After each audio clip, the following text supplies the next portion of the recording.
Selama ribuan tahun, manusia memandang laut sebagai ruang kosong yang menunggu untuk dijelajahi. Kita menggambar peta, memberi nama samudra, dan mengukur kedalaman, lalu mencatat angka-angka yang membuat kita terasa telah memahami planet ini. Setiap peta baru memberi ilusi kendali, seolah bumi akhirnya tunduk pada pengamatan manusia. Namun kenyataannya berbeda. Sebagian besar dasar samudra belum pernah benar-benar kita lihat. Kedalaman itu bukan hanya gelap, ia asing. Lebih banyak wilayah laut yang belum kita petakan dibanding permukaan bulan. Dari keasingan itu muncul satu pertanyaan yang tidak nyaman. Bagaimana jika asumsi kita selama ini salah? Bagaimana jika apa yang kita sebut permukaan bumi bukan fondasi mati, melainkan penutup dari sesuatu yang hidup? Bagaimana jika daratan, pulau, dan fondasi peradaban manusia tidak berdiri di atas kerak planet, melainkan di atas sesuatu yang bergerak terlalu lambat untuk kita sadari? Jika itu benar, maka laut bukanlah ruang kosong, ia adalah penutup, dan di bawahnya ada sesuatu yang selama ini kita salah pahami sebagai bagian dari dunia. SCP-169 tidak ditemukan karena dicari, tidak ada ekspedisi rahasia atau misi khusus untuk memburu makhluk raksasa di kedalaman laut. Keberadaannya terungkap secara tidak sengaja, melalui data yang tidak mau patuh pada penjelasan ilmiah. Awalnya, para peneliti mengira ini hanyalah anomali geologi biasa, ketidaksesuaian kecil dalam peta dasar laut, angka-angka yang tidak sepenuhnya selaras. Namun anomali ini tidak menghilang, ia terus muncul di lokasi dan waktu berbeda, dengan pola yang terlalu konsisten untuk diabaikan.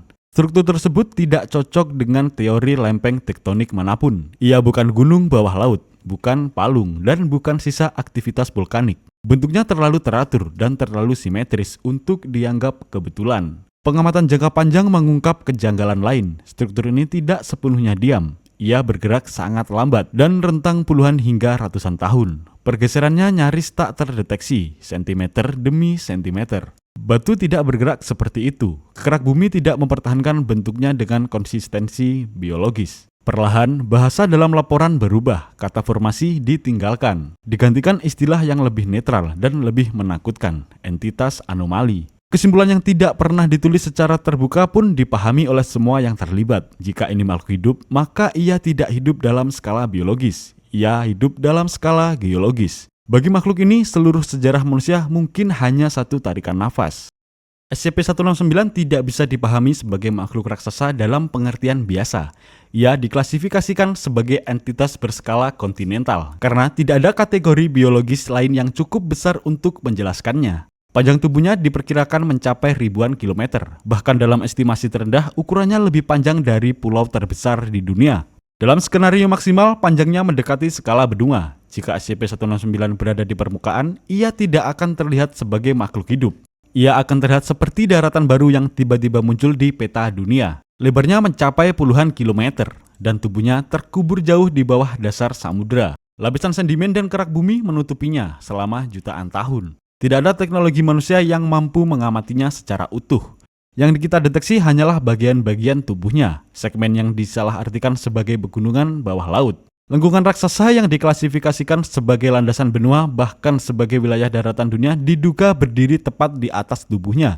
Kesimpulannya sederhana, namun menghancurkan rasa aman. Manusia tidak hidup di dekat SCP-169, manusia hidup di atasnya. Alasan kita tidak menyadari semua ini bukan karena makhluk ini bersembunyi, melainkan karena ia bergerak terlalu lambat untuk dikenali sebagai makhluk hidup. Dalam skala waktu manusia, ia tampak seperti planet. SCP-169 tidak bergerak, bereaksi, atau berinteraksi dengan lingkungannya dalam pola kehidupan yang dikenal manusia.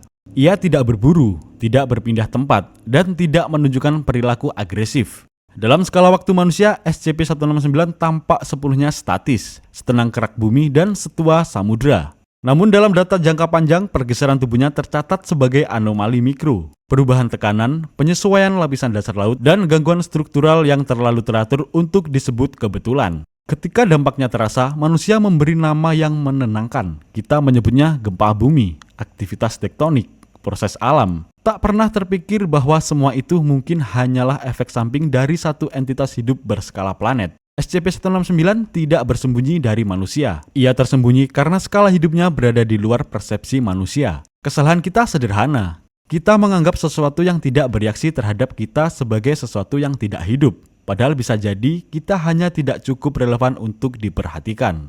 Begitu keberadaan SCP-169 dipastikan, Foundation menyadari satu hal penting. Entitas ini tidak bisa ditahan, tidak bisa dipindahkan, dan tidak bisa dilawan. Bukan karena kurangnya teknologi, melainkan karena skala ancamannya berada jauh di luar intervensi manusia. Setiap upaya gangguan aktif berisiko memicu pergerakan tubuh SCP-169. Jika itu terjadi, dampaknya tidak bersifat lokal, melainkan global. Tsunami lintas benua, gangguan tektonik simultan, dan kehancuran iklim menjadi kemungkinan nyata. Untuk pertama kalinya, Foundation tidak berusaha mengamankan anomali. Mereka berusaha memastikan anomali itu tidak pernah sadar bahwa ia sedang diamati. Kebijakan utama ditetapkan pengamatan pasif, tanpa kontak, tanpa eksperimen invasif. Prinsipnya sederhana. Selama SCP-169 tetap diam, dunia tetap bertahan. Kadang, bentuk perlindungan terbesar bukanlah tindakan, melainkan keputusan sadar untuk tidak melakukan apapun. Dalam simulasi terburuk, SCP-169 tidak menyerang, ia tidak bangun, ia hanya bergerak seperti makhluk raksasa yang menyesuaikan posisi tubuhnya setelah waktu yang sangat lama. Namun bagi bumi, pergerakan sekecil apapun berarti kehancuran struktural. Tekanan tubuhnya dapat mengangkat daratan, menciptakan pegunungan baru, atau membuat wilayah amblas ke laut. Jalur lempeng tektonik bergeser, gempa terjadi secara global, tanpa satu pusat epicentrum. Di lautan, perubahan dasar samudra memindahkan miliaran ton air, menciptakan tsunami beruntun dan mengacaukan arus laut dunia. Iklim runtuh, ekosistem kolaps. Kesimpulan Foundation sederhana dan mengerikan. Bumi tidak hancur karena diserang, tetapi karena strukturnya tidak pernah dirancang untuk menopang makhluk sebesar SCP-169 yang bergerak. SCP-169 tidak menakutkan karena kebenciannya, ia menakutkan karena ketidakpeduliannya. Ia tidak menyadari manusia, kota, negara, dan peradaban hanyalah fluktuasi sementara di permukaannya, terlalu kecil dan terlalu singkat untuk memicu respon. Ia tidak perlu menghancurkan kita, keberadaan kita tidak mengubah apapun baginya. Ancaman terbesar bukanlah sesuatu yang membenci manusia, melainkan sesuatu yang tidak membutuhkan manusia untuk terus ada.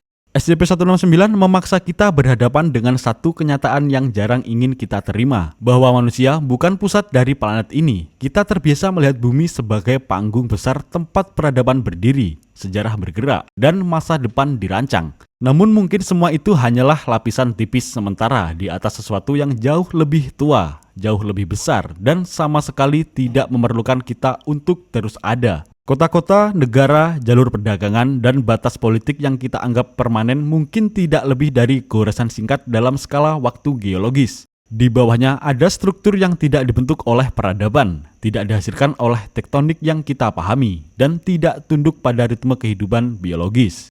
Jika SCP-169 benar-benar ada, maka bagian daratan yang kita sebut rumah bukanlah fondasi yang stabil, melainkan permukaan dari sesuatu yang hidup, namun tidak peduli. Jika suatu hari daratan bergeser tanpa sebab yang jelas, jika garis pantai berubah tanpa gempa besar, jika laut naik tanpa peringatan yang dapat dijelaskan oleh iklim atau cuaca ekstrim, mungkin itu bukan pertanda akhir dunia. Mungkin itu hanya konsekuensi dari hidup di atas sesuatu yang tidak pernah dimaksudkan untuk menopang peradaban. Dalam skenario itu, kehancuran bukanlah hasil niat jahat, serangan, atau kesalahan. Ia hanyalah efek samping. Bukan karena kita dihukum, tetapi karena kita tidak relevan.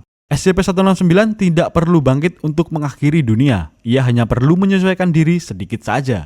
Dan pada akhirnya pertanyaan terbesar bukanlah apakah SCP-169 nyata atau sekedar fiksi. Pertanyaan yang lebih jujur adalah ini.